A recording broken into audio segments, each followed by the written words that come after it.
Dos Davao del Sur nandito. Oh, Canada!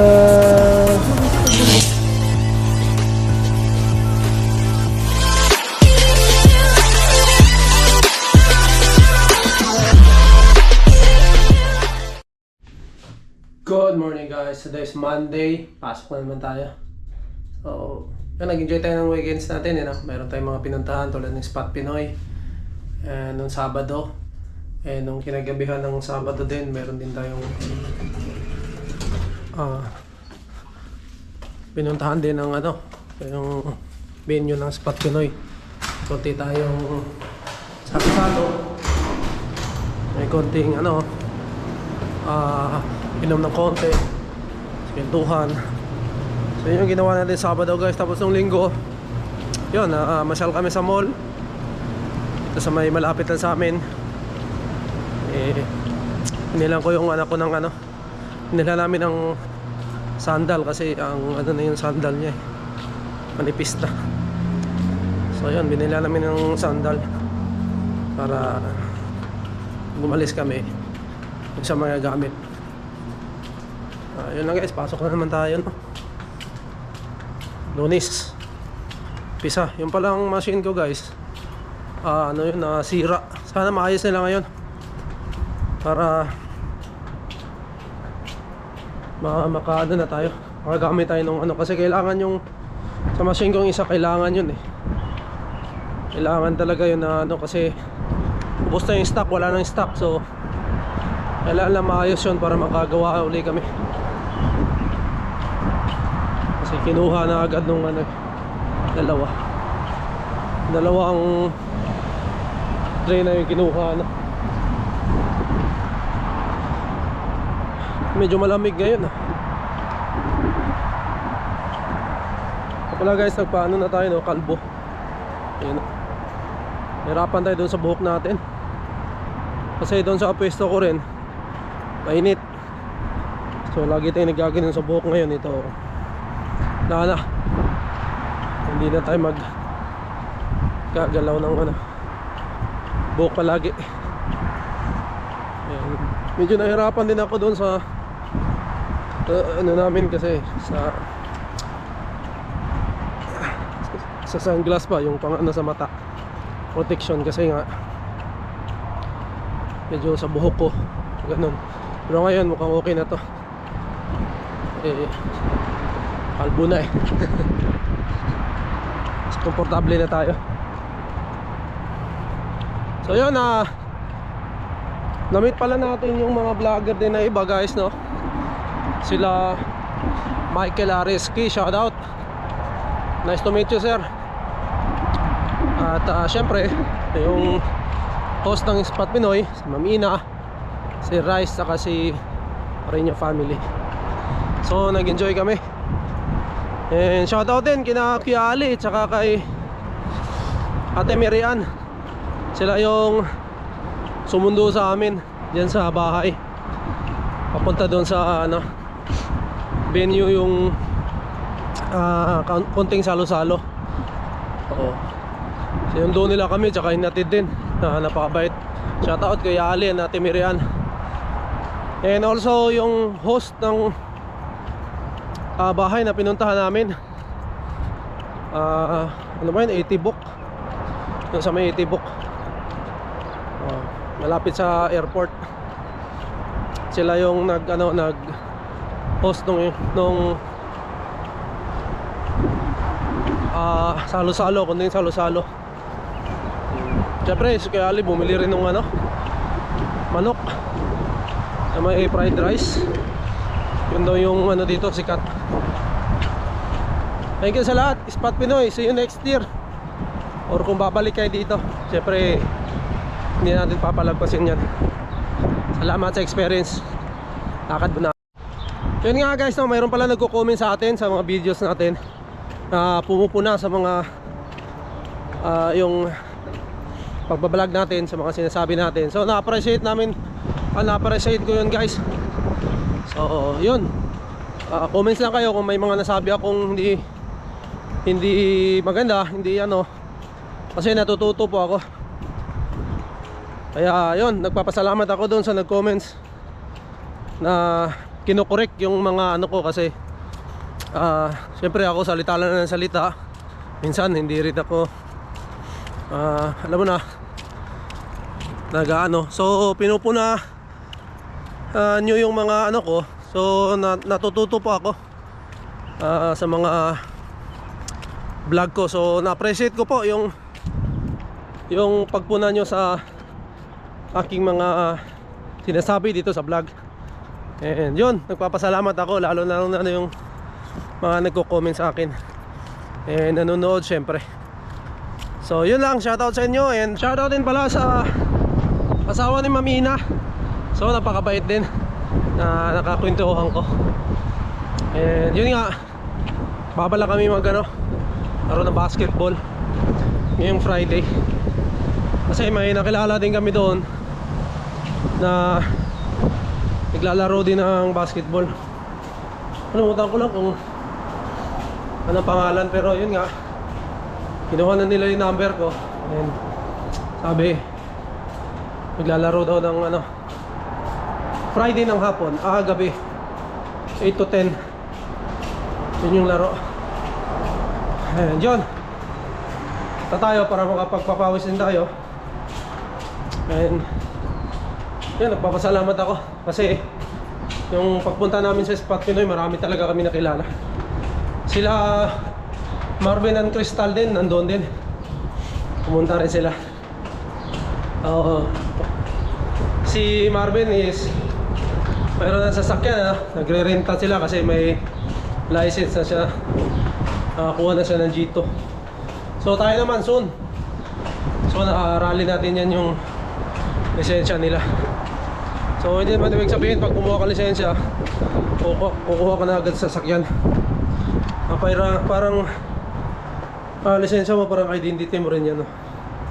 Yung sabi ni Kuya Ali sa akin. So pwede naman na tuwing alis ka is magre-renta lang kayo. Kung ayaw mong talaga hulog-hulog ng sasakyan, pwede naman yan. At saka kung wala pa kayong budget, medyo gipit pa, yun na lang gagawin. So at least may lisensya tayo. So gagawin din natin yan, guys. So ngayon focus muna tayo sa trabaho. So yun, good morning. Happy Monday sa lahat. And hintayin ako ng bus. Guys, dito na tayo sa ating trabaho. Lalakad na tayo papasok. So yung umaga medyo malamig. Yan, may araw. Pero yung hangin malamig. Ngayong weekends pala, guys, 3 araw tayo magpapahinga kasi yung July 1 ay Canada Day. You know, flowers. So Canada Day, guys, may mga events yan na gagawin siguro. Or yun nga, mayroon sinabi nung kasama ko, mga fireworks. So hanapin natin kung saan yung fireworks and puntahan natin para ma-experience din natin. Kasi once a year lang yata yung Canada Day, guys. Hindi ko sure, pero siguro once a year pala. Punta tayo dyan kung may malapit. Kailan medyo gabi yata, pero okay lang, puntahan natin yan para experience natin and may pakita rin natin sa inyo, ating mga nanonood, kung ano yung ganap pag Canada Day dito. So ako naman first time ko rin yan eh. So, lahat ng events na kaya kong puntahan, ipupuntahan natin para may vlog at may share natin sa ating mga viewers, siyempre. Yun nga, lumalago na tayo, guys, no? Maano na yung channel natin.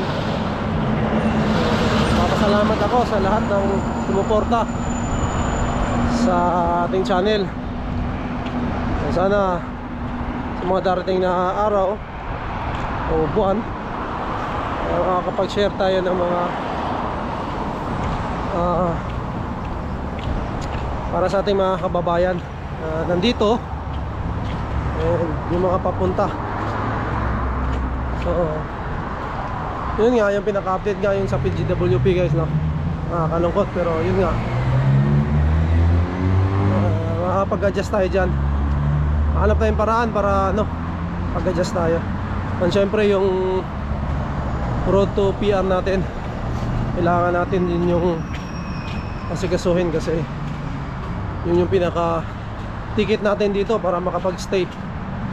Kung hindi tayo makakuha ng PR, ayun, yun na, wala tayong status, malamang uwi tayo. Pero yun guys, pagsisikapan natin, hanap tayong paraan kasi nandito na naman tayo. Makakagalaw na tayo dito ng o makakahanap tayong paraan. Sana mag-open din yung Canada ng mga bagong mga pathway, hindi lang para sa mga international student, para din sa mga temporary foreign worker din, o sa lahat ng mga nandito, para maging magaan din sana yung ating pag-apply ng PR. So kami guys, malayo pa to, matagal pa. Pero syempre nagdadasal kami na sana maging magaan o bigyan kami ng wisdom ni Lord na makahanap ng mas madaling paraan para maging PR. So yun ang mga habol namin guys, ma-PR and then mag-build din ng career dito sa Canada. And soon sana makapag-upgrade tayo, makapag-aral tayo. Depende yan sa ating siyempre budget, kung may pera. So sa ngayon, trabaho muna tayo, and sisikapan muna natin yung trabaho na to para sa araw-araw natin na gastos para bodega guys. Uwi na. So yun guys, pauwi na tayo, no? Init. Dapat nag-short lang ako. Pantalon ako eh. Short lang. Ayun. Kanina pa lang umaga guys. Pumunta doon si ano, yung HR, yung Pilipina na HR, yung interview sa akin. Yun. Nag-hi siya and kita kami. And sinabi nga niya na marami na daw akong referral. Dahil doon sa pinagpapasahan ko nga, yung mga nag-message sa akin, yun, nag-apply sila. Marami na daw akong referral, which is maganda yun kasi hindi na sila maghanap ng tao, di ba? Inano ko lang kasi madali na lang yung ano, maghanap nila ng tao. Sabi naman niya okay naman. Yun, tapos may interviewin pa siya ngayon na alas 3. Ka-message ko lang kanina, message kami kanina, alas 3 daw. So talaga naghahanap pa rin pala guys ng ano, ng tao. So kasi yung iba siguro hindi ano, mayroon kasing natanggap sana guys, kaya lang gusto niya part time. Itong ano nga to, full time to eh. So mayroon mga iba, mga student, ewan ko lang kung meron na natanggap na student dito. Pero sa tingin ko wala siguro, kasi nga gusto kasi nila full time. So yung mga open work permit lang siguro. So yun guys, pwede pang mag-apply sa company na pinapasukan ko. Pala ko rin bumili sana ng bike guys. Tinignan ko sa Walmart. Yung nagustuhan kong bike, yung isa yung $700 mountain bike. Pero yun nga, pinag-iisipan ko kung kailangan ko ba talaga yun. Kasi diba, wala pa rin man tayong pera talagang pambili, malamang uutangin na naman yan.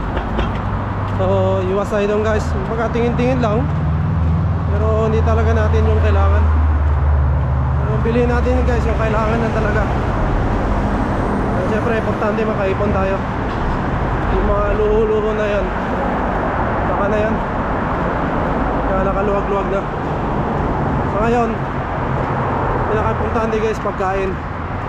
Tapos yung mga bills namin na babayaran tulad ng sa cellphone, SIM card, yun sa SIM card, saka yun sa TV. Ayun, yun muna priority natin sa ngayon. Yung iba, wala na yun, saka na yan.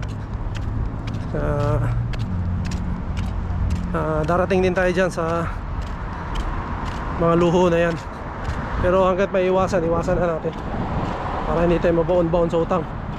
Hindi tayo maghanap ng kung ano-anong trabaho. Kung maaaring makahanap tayo, siyempre yung pang savings natin yun, ipon, hindi yung pambayad sa utang. And guys, dito natin sa pangalawang bus. Sana maabutan natin yung libreng bus pa rin, yung Go Transit. Naka-apat na sakay na ako noon bus, guys, libre. Sana may libre pa rin ngayon. Baka mga kainan dito yung guys, kami na kainan doon banda, oh. Papunta sila doon. Ito yung mga dito kasi tayo sasakay, tatawid tayo dyan. Yan yung hinto yung bus.